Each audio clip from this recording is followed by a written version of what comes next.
All right, we're live. Very good. Hey guys, good evening. I think it's the 1st of October, 8 o'clock. We're going to do another webinar tonight. How to improve relationships. So we're on Facebook, we're on Instagram, we're on YouTube, we're on Zoom. People are still trickling in, so we're going to take it very, very slow at this point. But I see that Nicolene is here on Zoom. Welcome. It's great to have you again. Chantal is here. It's great to have you too, Chantal. Chantal, are you here for the first time? And Anita Hemmings is here right now on Zoom. So guys, we have the chat open. If you want to say something in the chat, I'm actually going to invite you to share some things in the chat. But also for people who are watching tonight on Facebook, you're most welcome to type your comments in on Facebook. Our host Dita will pass it on to the group here, and so in that way we can all see what it's all about. I see that. Let's see. Uluwatoyen, thank you for joining. Good evening. So yeah, brief introduction. My name is Erik. I'm Dutch. I'm from Holland, just like Nicolene, who just said hi. Hello, Nicolene from Holland. I'm also from Holland. I've been in Ireland right now for 2.5 years.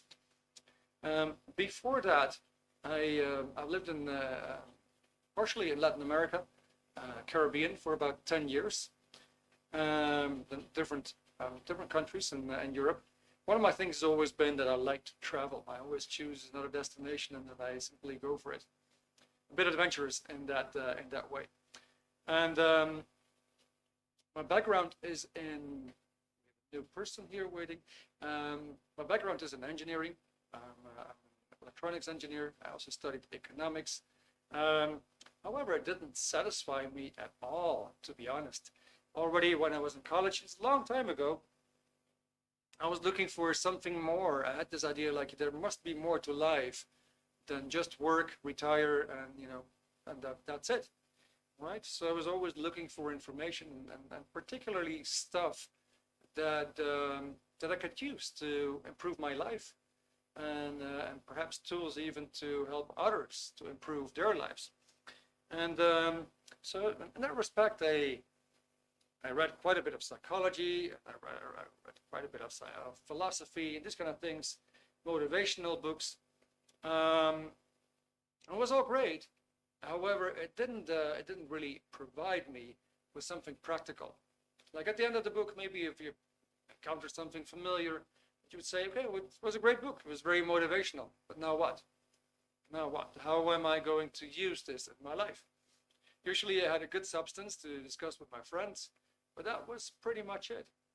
And at some point, I found something that turned out to be tremendously valuable. It handled certain fears that I had. I handled procrastination to quite an extent. And as a matter of fact, I wouldn't be actually talking here tonight doing webinars if I wouldn't have gone through these materials. And these materials turned out to be very, very practical. There was something there that you could actually apply and use and then see the results instantly. So that's a bit my background, and I like to dive into these books and stuff, and I just love to pass it on. That's my passion. That's about me. So my question to you guys right now is, maybe you want to share where you are from. You can share that in the chat just to familiarize with one another. And the other thing is that maybe you also want to share tonight what is it that you would like to solve with respect to this subject. We're going to be talking about improving relationships. What is the thing that you're here for? What do you like to solve or remedy or better? Maybe you want to share that in the chat. Okay, let me read what I'm having here. So we have Anita here, Anita Hemmings. We know each other already. Thank you for being here again, Anita. It's always great to see you. And as you can see, guys, Anita is from the UK. Okay, so Chantal, no, tried to join your event last week. The battery kept dying, so I didn't get to attend. Oh my God, what a disaster, Chantal. Well, I'm happy you made it. And I hope your battery is going to last tonight. Yeah, that would be great. All right, guys. So we also have Becca right here. I think Becca is also your first time, right? Good to have you. Becca and a Rose, I love your name. Jack is here again. It's been a while, Jack, but it's great to have you again. Then we have Maxine. Okay, Maxine, great to have you too. Yeah, maybe Maxine, you also want to share with us where are you from and why are you joining this webinar tonight. So I'm going to give you just all, let's say, a minute. And I hope you bear with me tonight. Just like I said, I'm Dutch. My English is probably not super fluent. I might make mistakes, grammar mistakes. Maybe maybe I have to get used to my accent or whatever it is. The data hopefully is worth it. Yeah. Good. So anybody wants to share what you actually want to handle or what you want to solve or remedy? And we're going to try to give you some data on that tonight. All right. Olua, let me. You guys have so many syllables in a name. It's a beautiful African name, I assume. But let me call you Olua, if that's okay with you. I want to be able to have a great relationship with people while be firm. All right, so Nigerian. Cool, that's fantastic. Let's see.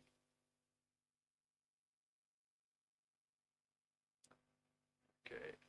All right, so I'm back in the chat again. I would like to have a great relationship with people while be firm and do what's need to be done at all time. Okay, good. Great. I think that's a good purpose. So basically work, relationships, and personal. Thank you. All right, Maxine. Maxine from London. All right, here for part of personal development. Thank you, Maxine. Great. Okay. Aloha. From Nigeria. I'm a manager, so now deal with a lot of people and also married. Okay, good. Awesome.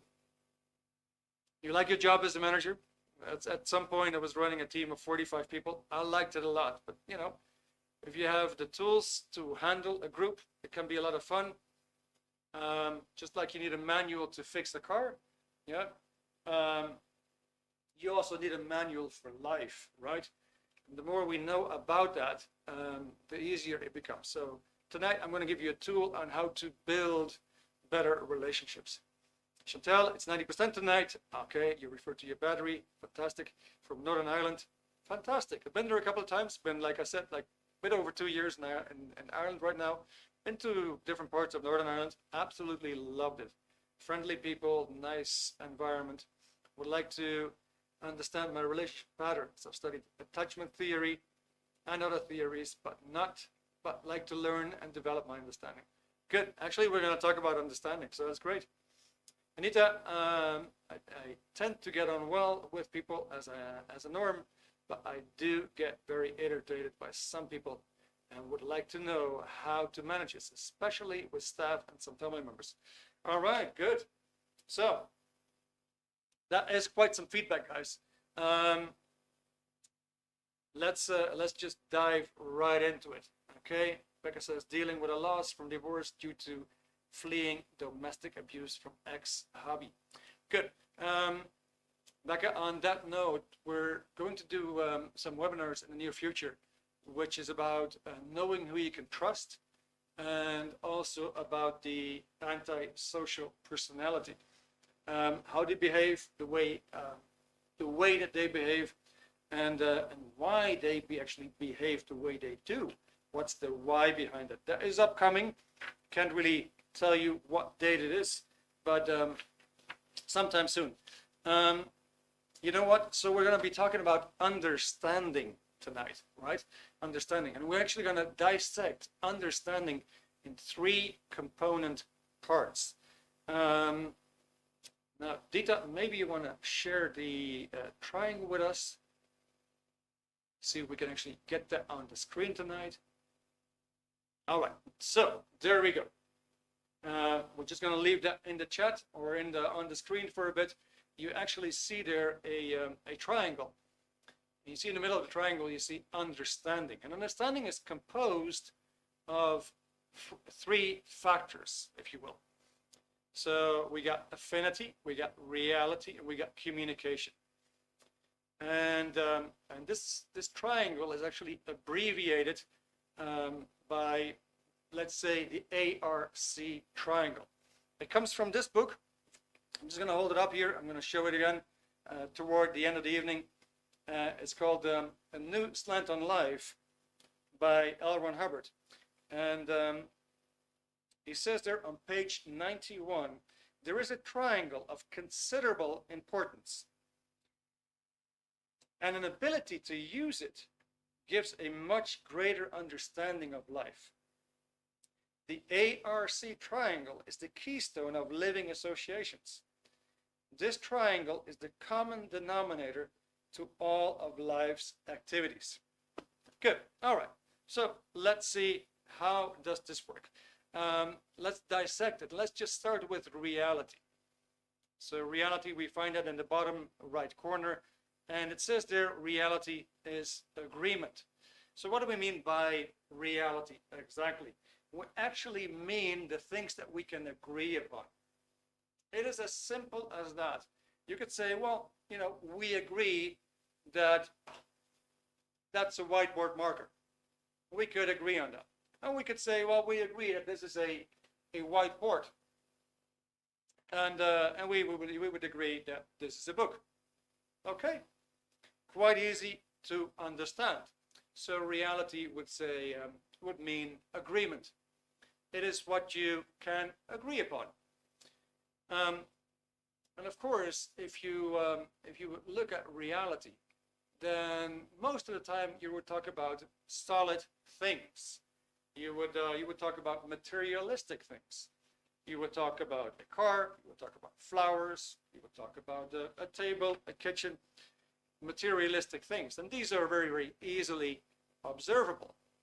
So when we talk about observable things like a marker, like a book, when we talk about observable things, we usually find it very easy to be in agreement, because we would say, yeah, we both agree that that is that object, right?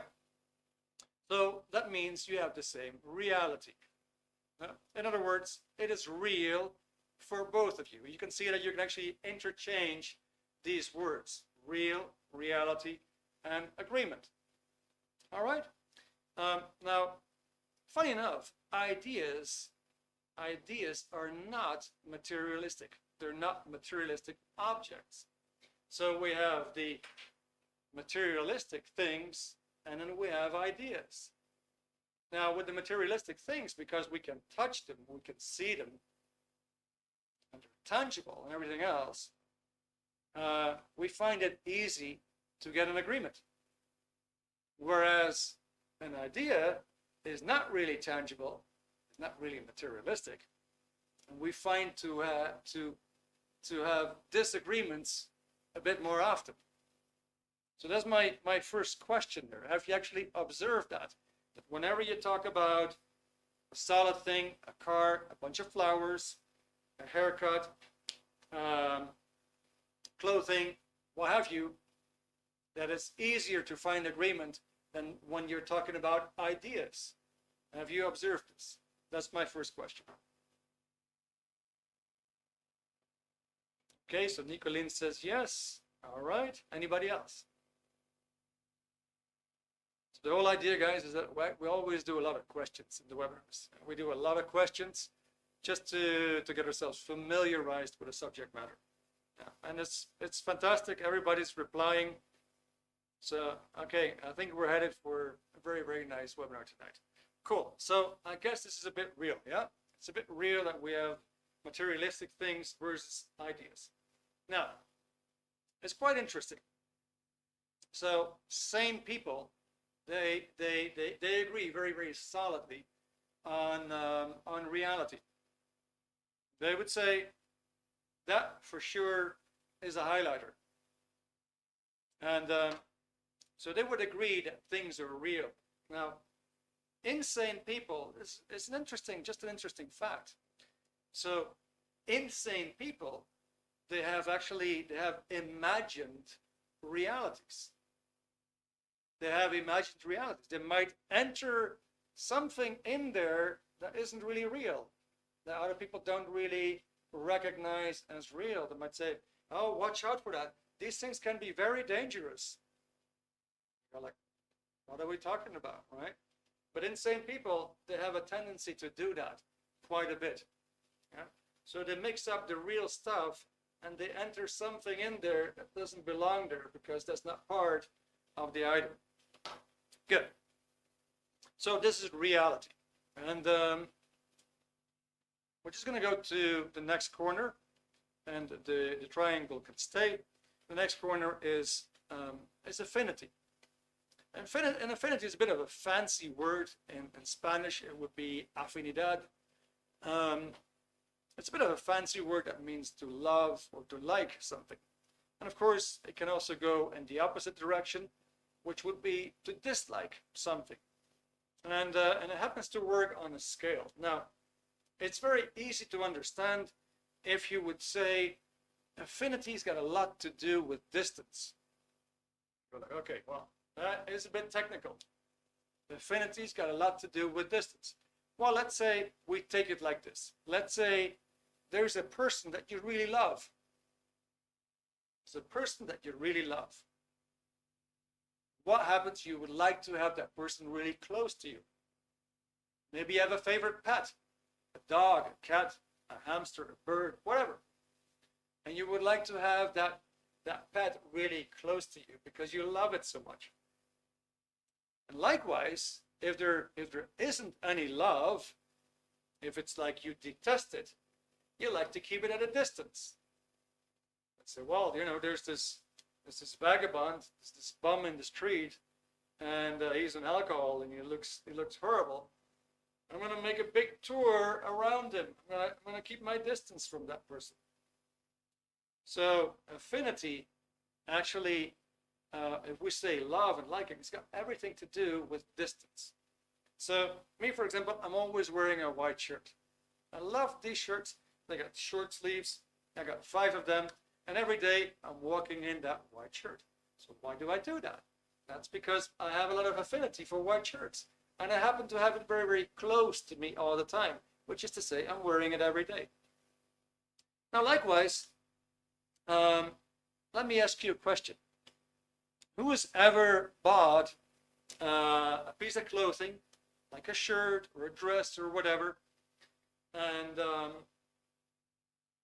found out that you actually bought it and it just disappeared in the wardrobe, and it stayed there for a long time, and you didn't wear it? Whoever ran into this. You bought something like a jeans, trousers, you bought a piece of garment, and it was just there nicely on the hanger in the wardrobe, but you didn't actually wear it. Have you gone through that? Okay. Yeah, Anita, happens to me sometimes. All right. Guys, I just have to catch up with the chat a little bit. I'm just gonna go up to Becca. Thank you so much. Oh, that's for Chantal. Very good. All right, guys. I'm happy to see you. You guys are interacting with one another as well. Okay. Good. Okay. So Nicolene says, Shawnee the cat. Nice. Becca, yes. Happens to me sometimes. Yeah. All right. Good. So, if you actually ran into that, you bought a piece of clothing, and you never really wore it, that means your affinity for it is not really high. You don't like it much, to be honest. You don't like it much because you're keeping it at a distance. And likewise, you may have stuff that you really like, so you want to keep that close. Does that make sense? Now, so that means that when it comes to affinity, you like to have things more or less in the same space. Yeah, so when you have a lot of affinity, you like a person very much, or you love a person very much, you like to have that person in the same space. Whereas when you dislike a person, or when you don't love a person, you kind of like You don't want to have that person in the same space. You see what I mean? Yeah. So, another question. Do you know a person who doesn't like people very much? Do you know a person who doesn't like people very much? Or also skip the word very. Do you know a person who doesn't like people much? Oh, Becca. Okay, Becca. There was an epiphany there. You got that point. Okay, it's nice to see that. Okay. All right. So if you know a person who doesn't like people much, that person has very low affinity. And it's not just for people. His affinity is low for everything in life, including himself, including his possessions. Yeah. When a person doesn't like others very much, he also doesn't like himself very much. He's not even fond of his possessions. Basically, that person has a lot of trouble in life. Now, another question. Do you know somebody who easily likes a lot of people? Do you know somebody who easily likes others? Who can easily associate with others? Can easily converse with others? Easily like another person? Yeah, you've seen that too. So there is a person who has a high affinity. It's got a high affinity. He can easily tolerate people in his space. The person got a very low affinity will repel a person from his space and try to build space between him and the other person. It's a very low affinity. But a very high affinity actually likes to bring things close to him. Right? That's like showing love and liking. So I've got an interesting quote here. So if you love others, you also love yourself. If you hate others, you will also hate yourself. In other words, a person who really dislikes himself also dislikes other people. That's how it works. So in a healthy state of mind, you would say it's very good to love yourself. It's very good to like yourself, to be fond of yourself, to be happy with yourself. That's a very good state of mind to be in, right? And so the best thing to be is a friend of yourself, right, so to speak. If you're a good friend of yourself, you can have many friends. If you have very few friends, it's very, very limited. If you have very, very few friends, just a consideration that you can't really have friends, then you don't really like friends, and you won't like yourself either. Okay? Now, we're going to go to the next slide. I'm going to show you a bit more about a scale of affinity. Now, Dita, we can do the next one. Right. Peter Ack, no idea. All right. Okay, guys. So we have an interesting scale here. You have my booklet. All right. I was like, where's my booklet? And I had such an interesting booklet that my colleague Dita, who is the host tonight, thank you, Dita. She was so intrigued with the scale and the booklet. Said, Erik, I want to make some notes. Can I have it? And it actually comes from this booklet here. Let me put a little bit closer into the camera. It's called the Emotional Tone Scale. By the end of the evening, I'm going to offer that to you, basically for free. So stay here. It's some amazing technology, really, if you want to have knowledge about human behavior. If you really want to predict somebody's behavior, that is your tool, and there's more about that in this book. So that's where I got the data from tonight. So what do we see in this scale here? So we actually see all these emojis, right? And the top emoji there is called happiness, right? And you could say that is an abundance of affinity. That person in happiness, he is really able to tolerate people very, very near to him. He can have a lot of people all near, right? It wouldn't be any problem. Now, if you go to the middle of the scale, you see these guys fighting there, hostility. And it's an interesting thing because there you have this idea like, don't you dare coming near to me. Don't you dare coming in my space. You see, it's quite a drop. It's like, I don't want to have you in my space.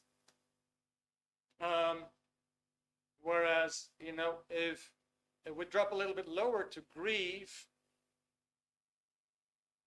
and hopelessness, the person might actually be in fear and but doesn't have the guts anymore to express any hostility or whatever.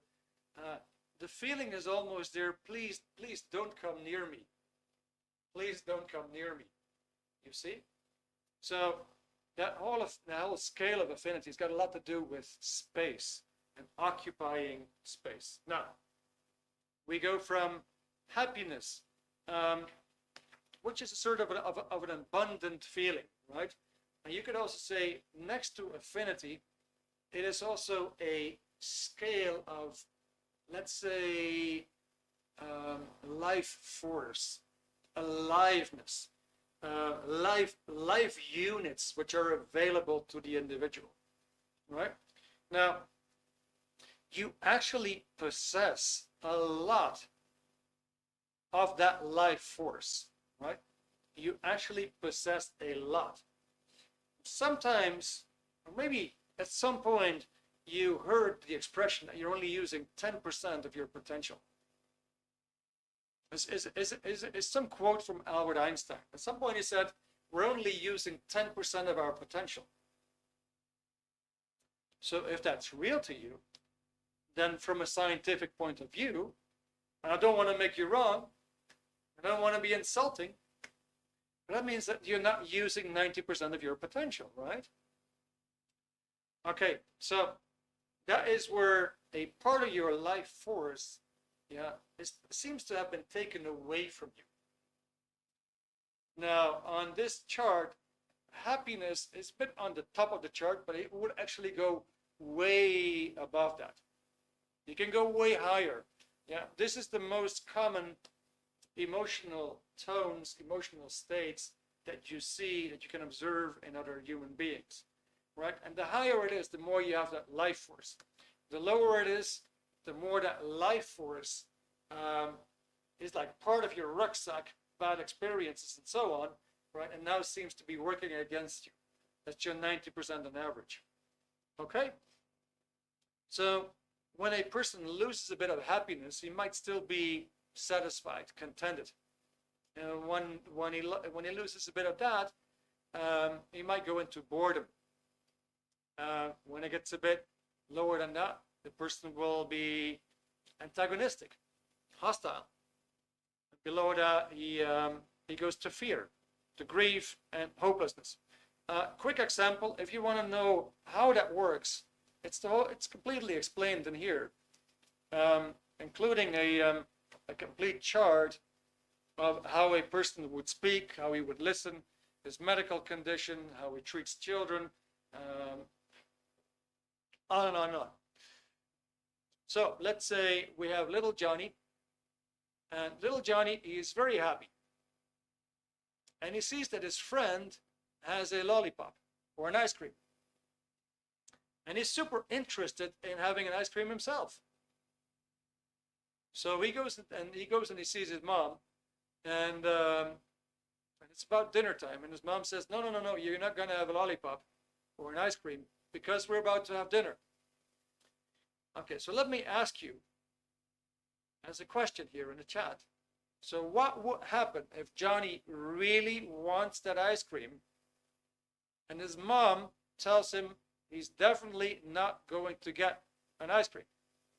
what is going to happen to his emotional tone? Is he going to stay happy, or is he going to drop? Is he going to drop to another emotion? What do you guys think?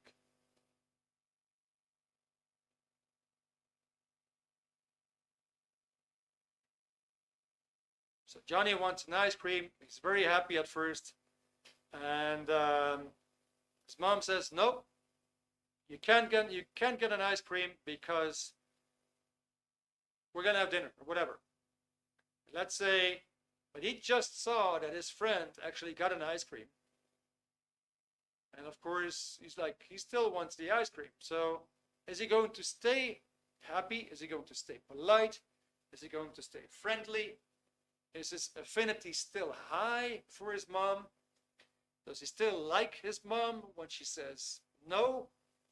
What is going to happen, guys? Is he going to stay the same, or is his emotion going to change and drop? All right, so I think you all agree that is dropping, right? Now, he might actually go into the direction of hostility, which is like he gets angry about it. He gets upset about it. He starts to criticize, right? He gets a bit hostile. And he says, yes, but Peter got an ice cream. Why can't I have one? See, he's just dropping. Okay, now let's say mom doesn't take that kind of behavior. And she said, now you listen to me, you young man. You're just going to keep your mouth shut. We're going to have dinner. You're not going to have an ice cream. You hear me? So, all right, now he's meeting the same emotional tone. Where do you think he's going to go next? Is he going to go up? Is he going to stay the same? Is he going to go more down? What do you think? Where do you think he's going to go? What emotion do you think might be present at that point? Anita, okay, so further down to hopelessness, okay. Becca says it's going to drop. Poor child is going to be upset, all right. Nicolene says grief. Yeah, all right. Lua says it will drop further. Yeah, exactly. All right. So it's probably going to drop to grief, right? He's going to be sad about it. So what do we see here? Like in a time span, in a time frame of perhaps 2 minutes, he's going to drop from happiness to grief. And the interesting part here is that some people in life never jump up again. Something happens to them, they drop quite a bit on that emotional scale, and they never seem to get up again. They might have a loss, some kind of an upset, some kind of a happening in their life that they didn't recover from. They just dropped tremendously on that scale. They lost a lot of life vitality, life energy, life force, and they were never able to rebound again. You've probably seen it in people. Now, so, okay, so let's make this very, very practical. You've probably seen people who always seem to be cheerful, right? Becca, I feel this way, lots of knocks, okay. All right, so Becca, the good thing is that we can actually do something about it. You can actually do something about it. That's the good news. I've been there myself. Gosh, I'm not going to start talking about that, but this technology here, I'm just giving you a snippet tonight. But this technology here has helped me so much to regain that potential and life vitality. That's why I have this passion to share it tonight. Good. The good news is something can be done. All right. Now, so just think for a moment. You can probably think of a person that you see who is generally cheerful. Seems to be cheerful most of the time. Yeah? And you could say, well, that person is close to happiness, close to feeling happy. Contented, you don't see that much, but you might see people who seem to be always bored, right? They have no immediate goals in life. And they might be browsing on their phones. They might be reading some article. They're probably avoiding the bigger things of life.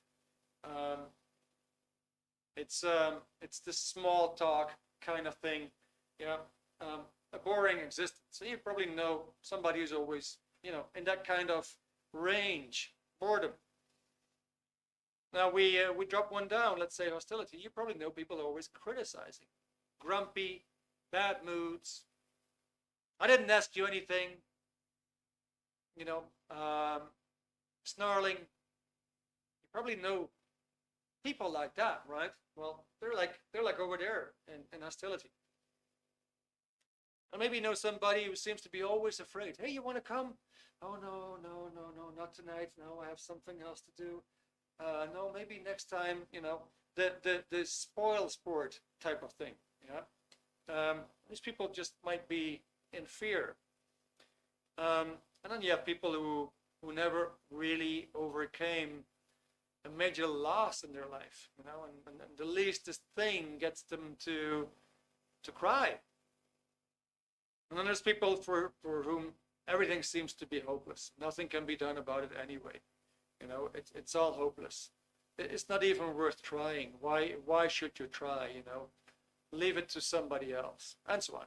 Yeah, you've probably seen that. Now, and that tells you again, like on the top of the scale, you have a high affinity. That person is able to have a lot of people around him, objects around him.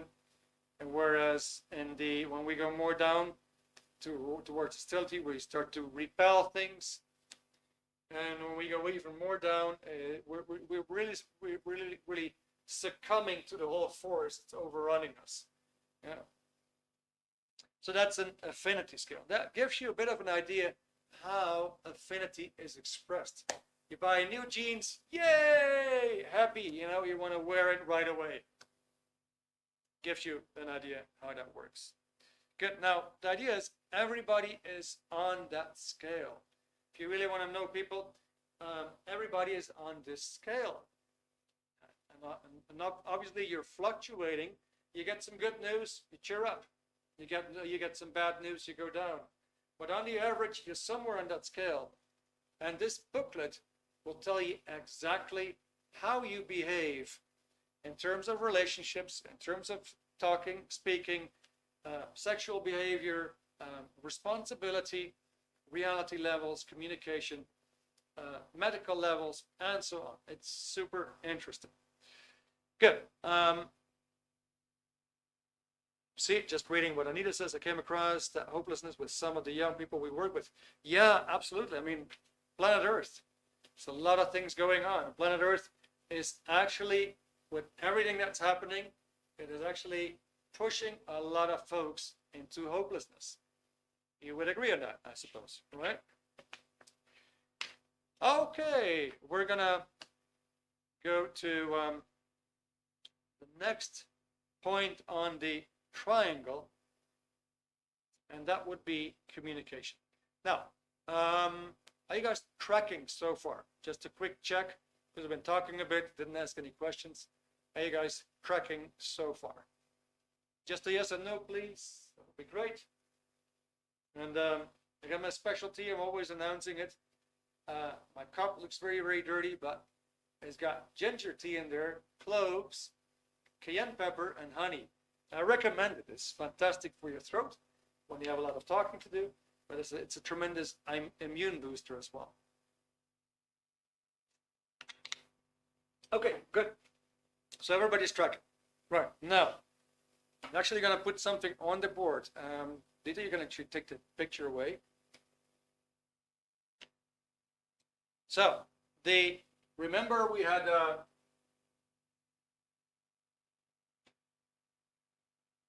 ARC. So there's reality, common agreement, affinity. One more factor to go, which is communication. Communication is simply the conveying of an idea or an object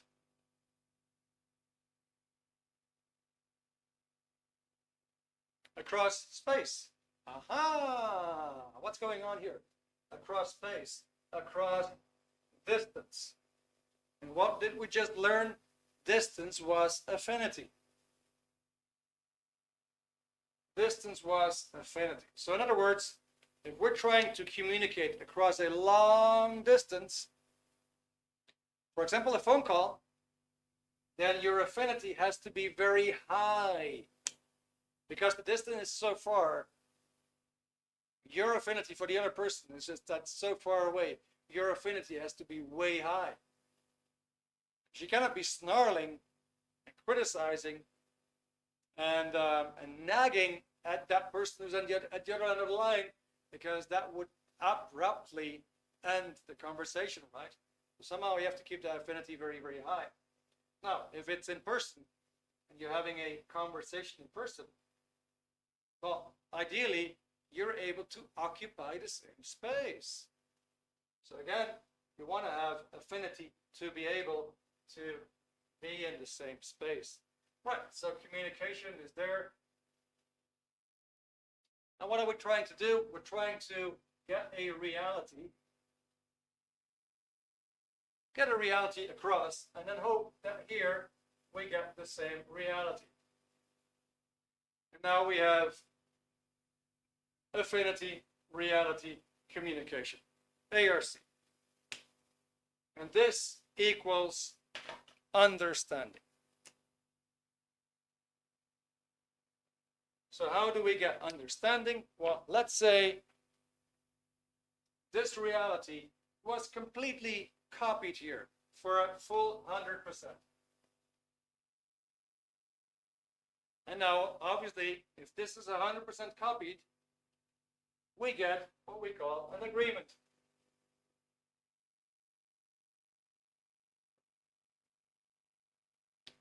Let's say Joe says, I just bought a laptop. And Bill, he receives, I just bought a laptop.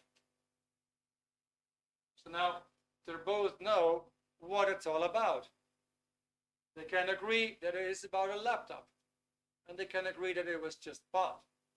Right? Remember, we're talking about sane people. We're not talking about insane people. Okay? So here then we get these three factors. Now, just gonna pop you a question here.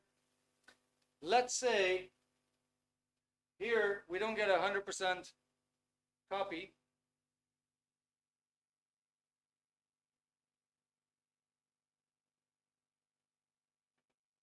Or we get a, let's say this guy here only understands half of the message. He only understands half of the message. Whatever it is, he fabricates something more, something less. What is going to happen to that understanding? What do you think is going to happen to the understanding? Feel free to use the chat. Yeah. So in other words, this is a very real example in life, right? You're having a conversation, you're trying to pass something on, but the other guy only gets it for 50%, or whatever. You know, what is going to happen to that understanding? Exactly, it's going to get compromised. We're going to get miscommunication. We get something that is misunderstood. All right. So, good. All right. Now, let's see how this works in reality. So let's imagine you have two people, and they have affinity for one another. They like one another. Let's say we're talking about a couple, right? Husband and wife, two partners, whatever.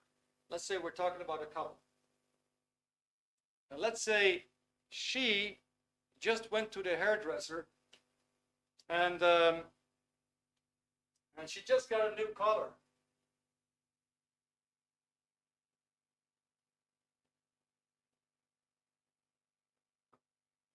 And she decided to dye her hair red.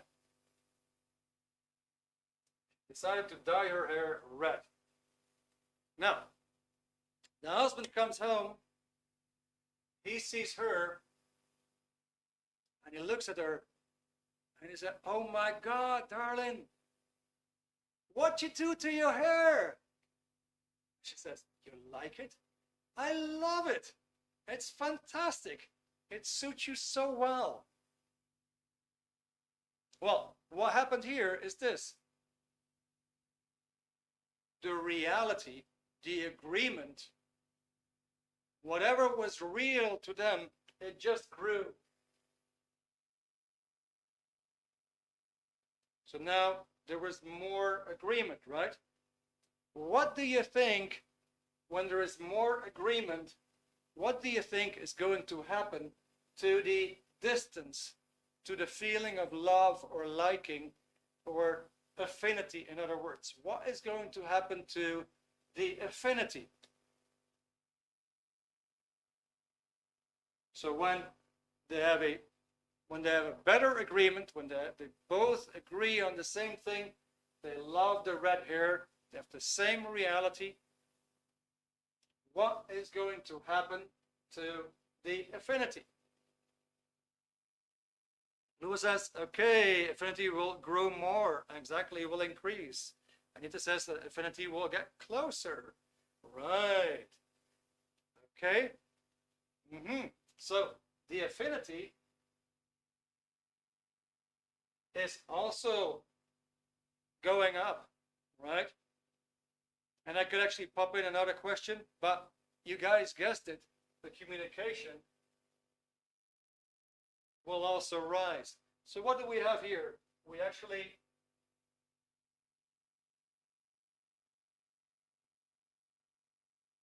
have a triangle understanding, which is improving, increasing. We have the same reality. Now we like each other even more, and now we communicate even more, you see? So that triangle is expanding. Okay, let's turn the whole thing around. Let's just turn it around and say, she dyed her hair red. Let's say this is the original triangle that we're going to start with right now between them. So she dyed her hair red. The husband comes home. He's like, "What you do to your hair?" And she says, "What do you mean?" He says, "It's horrible. It's horrible." All right, so she obviously liked her red hair, and he says, "It's absolutely horrible." So we got two different realities. For her, it's real. For him, it's totally unreal.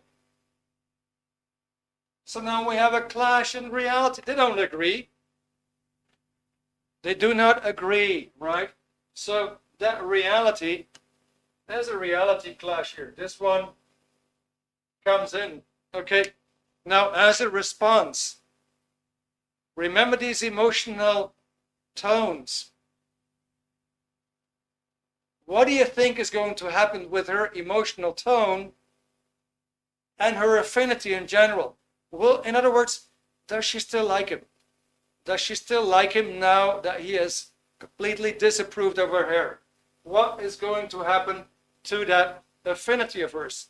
Is it going to increase? Is it going to stay the same? Is the affinity becoming less? What do you guys think is going to happen?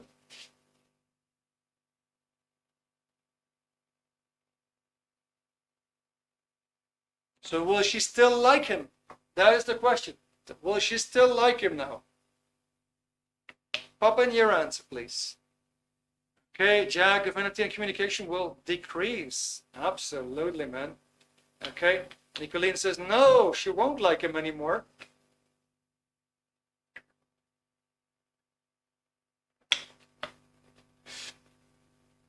Becca says, if somebody keeps doing this, this proves you a lot.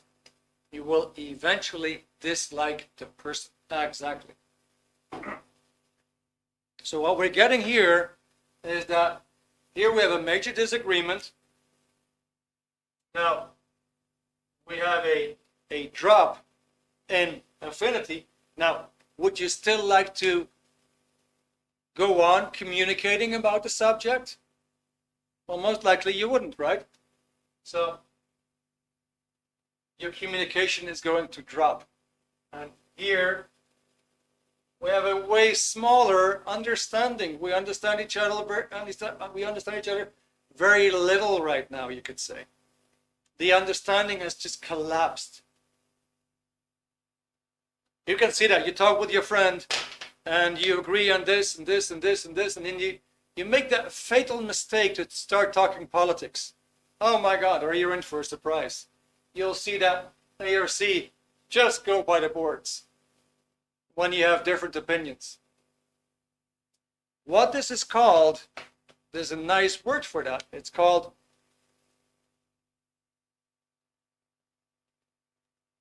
an ARC break. It's a sudden break in affinity, reality, and communication. So, let me ask you a few questions. It's a stunning tool, isn't it? Actually, like I just said, I'm just giving you some snippets. If you want to know more about it, actually there's a whole chapter dedicated to it in this book. This book's got like 15 different chapters, all about life tools. Each and every tool you can use right away to improve your life, improve relationships, handle your ups and downs, become more aware of things, knowing what your mind is about, what holds you back, what is the 90% that you can actually develop and recover. Ladies and gentlemen, boys and girls, it's all in there. It's a great book. Anyway, let's just go back to that ARC triangle. Here's a question. Maybe as a kid, do you recall that you had to kiss a person that you didn't want to kiss? Do you recall such a moment that you actually had to kiss a person but you didn't want to? Have you ever experienced that? Put it in the chat, guys. Have you ever experienced that you had, maybe your parents told you, you had to kiss a person, but you felt you didn't want that? All right. Yeah, so we've been there, yeah? We've been there, okay? So that is like an enforced, it's an enforced reality. You didn't agree with that person, but you had to agree with that person. And it's an enforced communication because you didn't want to touch or communicate with that person. But now you had to.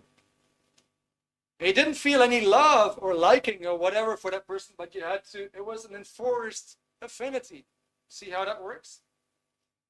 Let's turn it around. Maybe you recall a moment that you actually felt a lot of affection for a person. And you wanted to give that person a hug, or you wanted to give that person a kiss. And the person just pushed you away. You ever experienced that?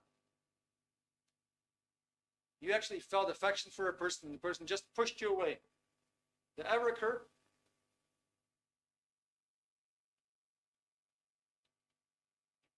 Has that happened to you guys? Nicolene? All right. Yeah. Like you felt affection, you felt love for another person. And maybe you want to give that other person a hug. Maybe you want to give that other person a kiss on the cheek. Or whatever. But you felt affectionate. And the other person just pushed you away. Like, no, I don't want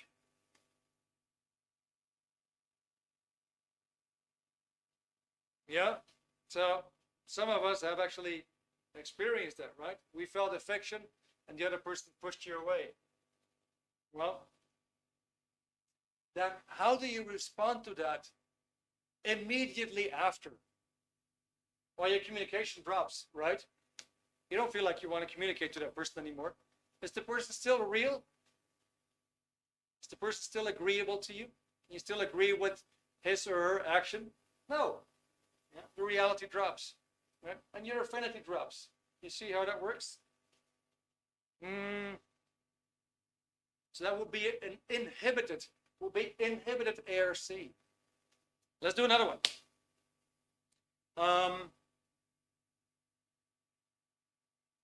Have you ever been in a situation that somebody demanded to talk to them? You said, listen to me, stay here, I want to talk to you. Now, listen to me. You ever been in that situation where a person demanded communication? Ever been there?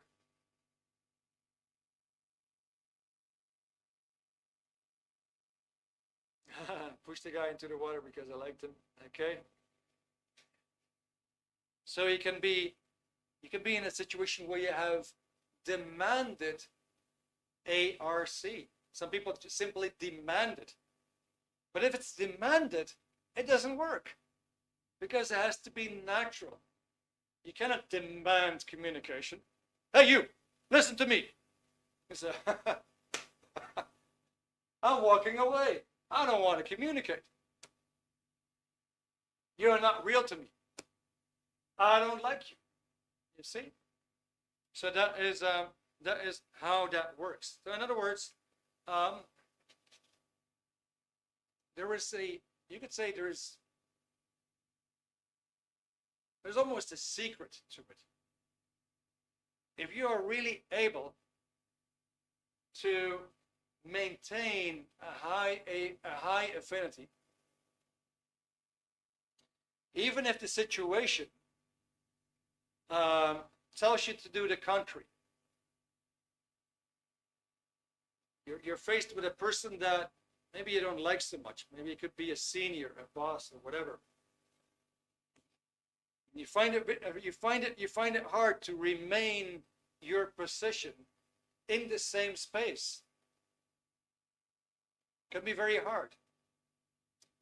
The one thing that you don't want is that somebody brings you down on that scale. You don't want that. Let's say you're cheerful. Somebody's just trying to press you down. And then you stay there for the rest of the day. That's not what you want, right? So somehow you got to be able to stay in the higher region or move upward to the higher region where you have the feeling that pretty much anybody can come in your space. Also, that you have the feeling that you have the control to communicate effectively, where you can actually, by proper communication, get the person out of your space by means of proper communication, not by means of effort or a tremendous drop in ARC. You see, so there's a lot to know about this. Unfortunately, right now, these tools are actually available. I see that it's already 9 o'clock. So let me just ask you a few questions here. So, Jag, how can you improve ARC with someone who is not willing to put in the effort, who does not replicate ARC back? Yeah, so first of all, Jag, the main thing here is that for anything that we want to improve, we need to have data. We need to have the knowledge. You might as well ask me, oh, Erik, so how do I fix my injectors in the engines so that the next time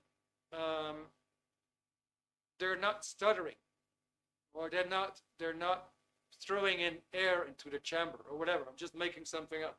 How do I do that? Well, the first thing you would do is you would get some knowledge. If the knowledge is accurate, precise, workable, then you will get the desired result. And that's what it's all about. You simply want to have the knowledge that is going to give you the results. I would love to answer your question. However, there's a bit more to this because we're dealing with 3 factors. On communication alone, we could spend an entire day because communication we can dissect again in different factors. On reality, there's more to say about that. On affinity, There's a lot more to say about that. So my best suggestion to you is get some knowledge, acquire some knowledge. That is my answer.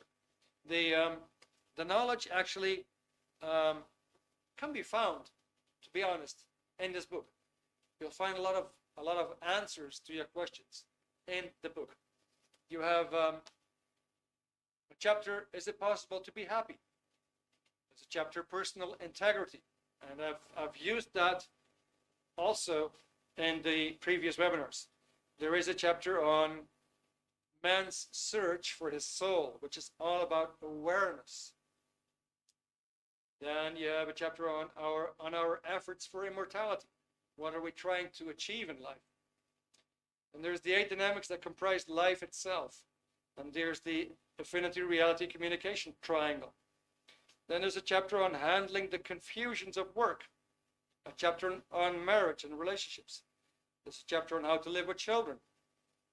What is greatness? 2 rules for a happy living. The antisocial and social personalities, which is like, I will give you tools to know who are your friends.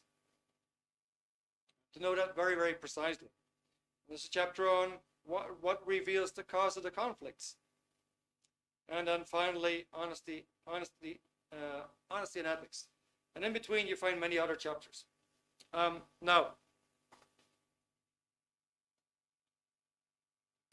what do you think, guys? If you would move up, maybe Dita, maybe you could pop up that scale again, tone scale.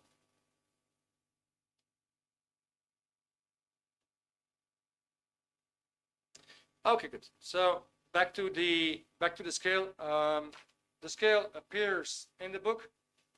The scale also appears in the additional booklet. So who would like to move toward the top of the scale, like toward the happiness? This is where you really get things done. You would move out of fear. Well, procrastination, ladies and gentlemen, actually is very close to fear.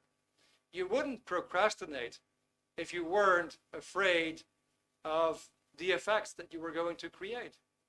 You wouldn't procrastinate if you wouldn't be afraid of the results of your actions. So there's something there that's holding you back. I can tell you that the majority of the people on planet Earth right now happens to be in fear. For a good reason, obviously. So who would like to go to the top of the scale and be happy? And be able to accomplish a lot? And be able to deal with life in the best sense? Who would like to be there? Okay, Nicolene says me. All right. Becca says me. Okay, fantastic. So everybody else says, well, I'm happy where I am, right? Anita says, I would try to be at happiness, but can be more at fear. Okay. All right. Thank you for letting us know, Anita. That's an honest answer. Jack, okay. You would like to be there as well. Good. So here's my thing. Yeah, if you just look at that scale from top to bottom,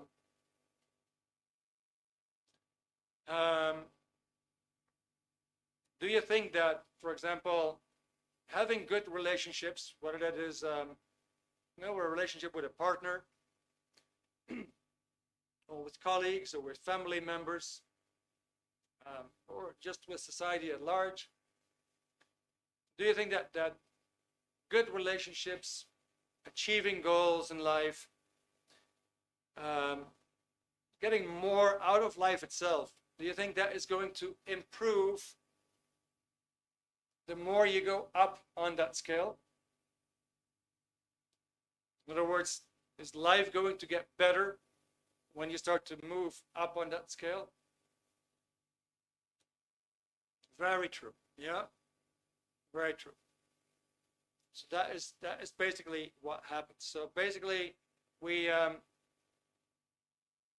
have that scale, and actually, it is kind of like an indicator that there is a way to get there. And the way to get there actually starts with knowledge. I came from, when I was in my college period, I was definitely in fear. In school, I would never raise my finger and say, can I ask you a question? I just wouldn't do that. If I would have to do a public speech, I would not be able to hold the paper still, right? Later on, I found out I actually had a phobia. I didn't dare to make phone calls. And like making phone calls, that seemed to be the worst thing. I got the butterfly feelings in my tummy, shaking all over. I went from one job to another because I hated it and I couldn't do it. And after having discovered this technology, I can happily say I'm no longer in fear. You can put me on the phone the whole day, and I actually like it. I like to do public talks. I like that too. There's a lot of things that have changed for the better. So what I'm trying to say, bottom line, I'm going to end off now because you guys have been listening for a long time, which I appreciate. So because of psychology and psychiatry, mental health has gotten a very bad name. A lot of people don't really trust this mental health subject anymore. Now, that doesn't mean it's all bad. There's actually stuff out there that could help you to rapidly increase your IQ, that could rapidly increase your competence, and that will help you to recover that 90% and develop it fast. And this is going to give you a start to actually understand what life, your mind, your awareness, and at 90% that holds you back is all about. You have a book that will give you immediate tools to start handling life. So the book is normally 17 euros, and we're going to do the same offer tonight. However, we're going to toss in the extra book on the emotional tone scale. And so what you're going to get is, see,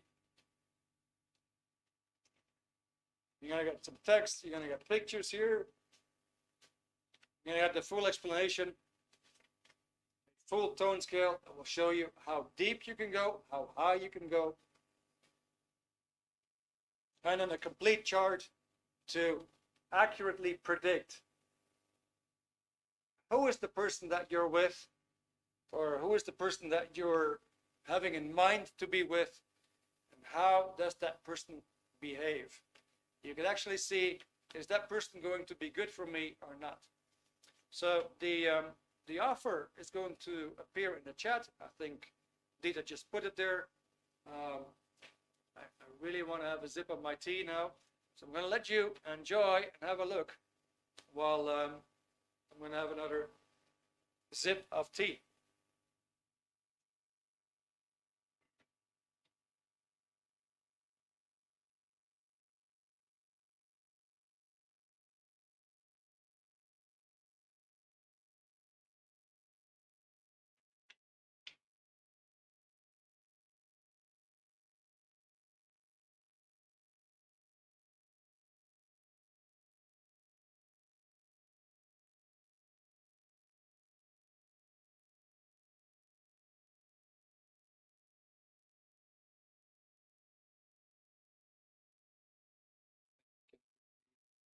Screen again.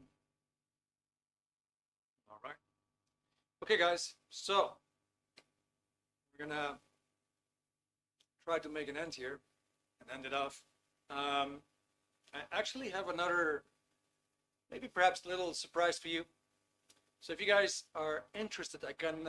One of the things that I do a lot is personality test evaluations. And if you would like to do a personality test, very accurate one, that will tell you a lot about your relationship skills, about your activities, and how you feel about yourself. What is your regard for yourself? What's your regard for others? What's your activity levels? What's your confidence? If you want to know more about that, and if you're interested in, finding a solution on what to do, where to start when it comes to self-betterment, self-improvement, I'll be more than happy to share the test with you. You can fill it in online. You can let me know when it's done, and I'll be happy to give you the results, including a recommendation on something that I would feel like, okay, this might be a very good thing for you to read or study. Right? Nevertheless, what I just offered here, that offer is valid till 9:30 tonight, so that it's for the next 15 to 20 minutes. So we're going to give that booklet away for free. On top of that, if anybody wants to have a free personality test with a free consultation or results for free, let me know in the chat, or respond to Dita in the chat and say, yeah, I'm interested, or just yes, it's all fine. And we'll send it over to you, and you can actually get started with that. Okay? All right, guys. So Dita already responded to that in the chat. All right, so before ending off, does anybody have any questions about the materials? Any questions on it? The life tools, it's like a toolbox for life, just like a carpenter would have a screwdriver, a saw, I don't know, a shave, a hammer. With those tools, you can actually get results. With this, you can actually get results. That is the whole idea. So Becca, you want to do the personality test? Chantal as well. Great. Okay, guys. So I'm going to make sure you get that. Anita's actually doing a little bit of promotion here. The personality test is really good. Consultation I found very useful. It's true, Anita. We did that together. That was nice. Thank you for your comment. Really sweet. Any questions, guys? Anything to add? Anything that you want to ask me? Any comments? First of all, I'm super happy you came and attended the webinar tonight. I was really happy with that. We had a nice interaction. You guys nicely participated in the chat. It was great. Absolutely like that. Nicolene says, okay, I read the book. It's wonderful. Helps to understand. Well, yeah. Fantastic, Nicolene. Me too. I recommend it. Of course, it's up to you. 17 euros. What do you get these days for 17 euros? You get a hamburger meal, right? And a milkshake. So these books, they're really an investment in you. That's an investment in your future. It's not just like a motivational book. It's not a psychology book. It's not something that is just nice to read. It's actually a manual for life improvement. That's what it is. And you actually find tools that you can use right away. Just like this, you know a bit more about that. It's just going to work for you. Becca says, is this around Scientology? Yes, that's what it is. Which, by the way, means a study of knowing. It's not something that's being forced. It's basically an invitation to look it over, to find out for yourself if it works for you. Becca, thank you for the webinar. Okay. All right, guys. So I don't know what we have in store next week. I've been keeping you here already way too long. Find out on Meetup. Find out on Eventbrite what is the topic next week. But I'd love to see you then. Thank you so much for being here tonight. It's been great. And yeah, that's it, guys. That's the end of the webinar. Once again, it's been great. Thank you for all the comments. I look forward to see you next week. Bye for now.